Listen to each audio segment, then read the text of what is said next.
Remanescentes viajando pelo caminho estreito.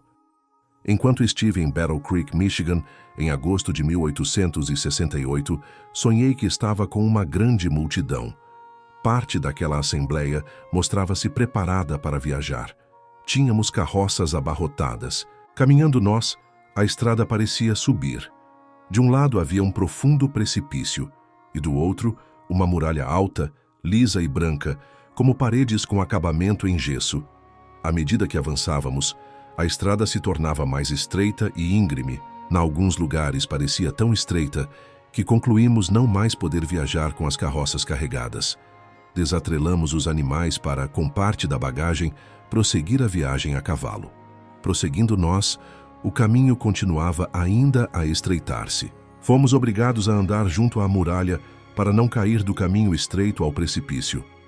Fazendo isso, a bagagem sobre os cavalos apertava-se contra a parede e nos fazia pender sobre o precipício. Receávamos cair e ser despedaçados nas rochas. Retiramos a bagagem de sobre os cavalos e ela tombou no precipício. Continuamos a cavalo, receando grandemente que, ao chegar aos lugares mais estreitos do caminho, perdêssemos o equilíbrio e caíssemos. Em tais ocasiões, uma mão parecia tomar as rédeas e guiar-nos pelo perigoso caminho. Tornando-se o caminho mais estreito, vimos que não mais seria possível ir com segurança a cavalo. Deixamo-los e prosseguimos a pé, em fila, um seguindo as pegadas do outro. Neste ponto apareceram pequenas cordas que caíam do alto da alvíssima muralha. Estas foram avidamente agarradas por nós para nos ajudarem a manter o equilíbrio no caminho. Enquanto caminhávamos, a corda prosseguia conosco. O caminho se tornou finalmente tão estreito que concluímos poder viajar com maior segurança sem calçados. Assim, nós os tiramos dos pés e continuamos certa distância sem eles. Logo decidimos que poderíamos viajar com mais segurança sem meias. Estas foram removidas e continuamos a viajar descalços. Pensamos então naqueles que não se haviam acostumado com privações e dificuldades. Onde estavam eles agora? Não se achavam na multidão. Em cada mudança que se fazia, alguns eram deixados atrás. E apenas permaneciam aqueles que se haviam acostumado a suportar dificuldades. As privações do caminho apenas faziam com que estes se tornassem mais ávidos de avançar até ao fim. Nosso perigo de cair do caminho aumentou. Encostávamos junto à muralha branca, mas não podíamos firmar totalmente os pés no caminho, pois ele era estreito demais. Apoiamos então quase todo o nosso peso nas cordas, exclamando: "Temos apoio de cima! Temos apoio de cima!" As mesmas palavras foram proferidas pela multidão toda no caminho estreito. Estremecíamos ao ouvir o rumor de divertimento e orgia que pareciam vir do abismo. Ouvimos o juramento profano, o gracejo banal e cânticos baixos e vis. Ouvi o cântico de guerra e a música de dança. Ouvi música instrumental e altas gargalhadas, misturadas com maldições, gritos de angústia e pranto amargurado, e ficamos mais preocupados do que nunca em nos conservar no caminho estreito e difícil. Grande parte do tempo éramos obrigados a ficar com todo o nosso peso suspenso nas cordas, que aumentavam de tamanho enquanto prosseguíamos. Notei que a bela parede branca estava manchada de sangue. Dava um sentimento de pena ver-se a parede assim manchada. Este sentimento, porém, não durou senão um momento, pois logo achei que tudo era como deveria ser. Os que vêm seguindo atrás saberão que antes deles, outros passaram pelo caminho, estreito e difícil, e concluirão que, se outros foram capazes de seguir avante, eles poderão fazer o mesmo. E ao sangrarem seus pés doloridos, não desfalecerão de desânimo. Antes, vendo o sangue na parede, saberão que outros suportaram a mesma dor. Chegamos finalmente a um grande abismo, onde terminava o nosso caminho. Nada havia agora para nos guiar os pés, nada em que pudéssemos repousar. Devíamos então depender inteiramente das cordas, que tinham aumentado até o tamanho de nosso corpo.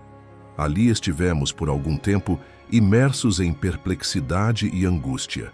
Indagamos em tímido cochicho: em que estará presa a corda?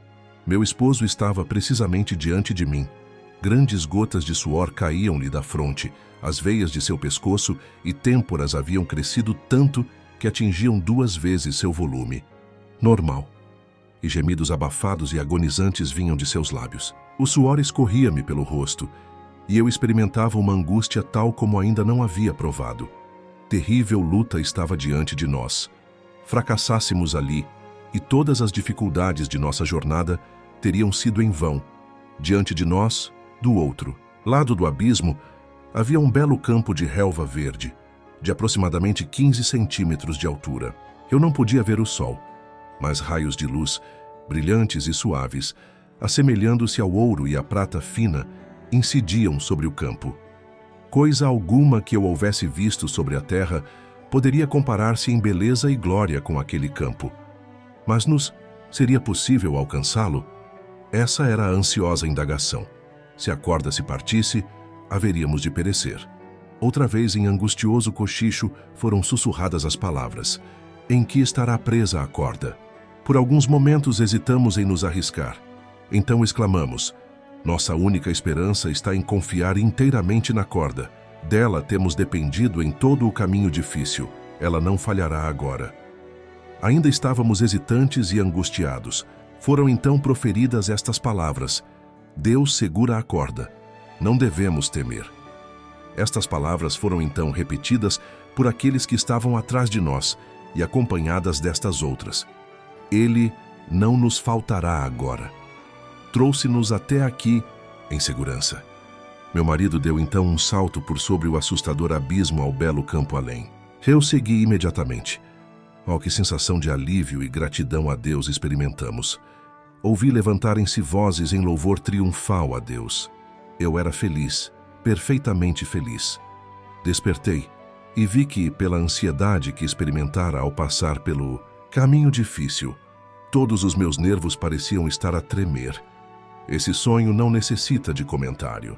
Produziu-me uma impressão tal que, provavelmente, cada minúcia permanecerá vívida diante de mim enquanto minha memória perdurar. Vida e Ensinos, página 179 a 184. Mateus 24, 13. Mas aquele que perseverar até o fim, este será salvo. Prepara-te, ó Israel, para te encontrares com o teu Deus. Link do estudo completo em PDF nos comentários.